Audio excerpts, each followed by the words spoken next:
Endi bugungi kunda zamonning talabi baribir ham bizada har bitta bog'chada sotuv bo'limi bo'lmasa, ya'ni bizga mijoz bola olib keladigan bitta odam shug'ullanmasa shu bolani, biz ham biznesimizda ozgina nima deydi, raqobatchimiz ko'p, bola soni kamayib ketishi mumkin. Chunki u chiqib reklama qilyapti, bu chiqib reklama qilyapti, sizdan qaysidir tomon ustun tomonni ko'rsatyapti, boshqa bo'lyapti. Masalan, siz ham hamma qirangizni ochib ko'rsata olmayotgan bo'lishingiz mumkin va boshqa hokazo sabablar bo'lishi mumkin. O'shaning uchun biz bitta sotuv menejeri olganmiz va bunga biz hozirgi kunda beryapmiz.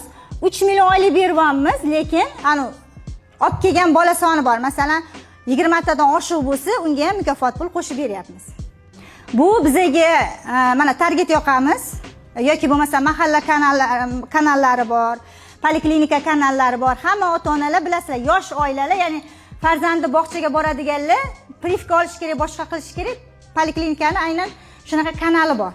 O'sha kanallarga reklama beramiz, mahalla kanallariga reklama beramiz va shu hududda joylashgan yana shunaqa kanallar bor, obunachisi ko'proq. O'sha kanallarga reklama beramiz va o'shalardan bizga tushgan nomerlarga bular telefon qilib faqat sotuv bilan shug'ullanadi. Va bu yerda ish boshqaruvchi bor. Chunki filial ochgandan keyin hozir bitta joy bo'lsa, bitta o'zingiz ishlay olasiz.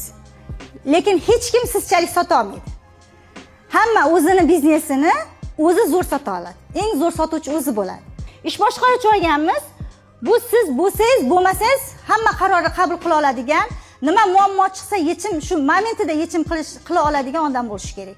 Muassasada 50 nafar tarbiyalanuvchi bo'lguncha sizning oyligingiz 2,5 million deganman. Va keyin kelgan bolalarga unga ham KPI qo'shib berganman.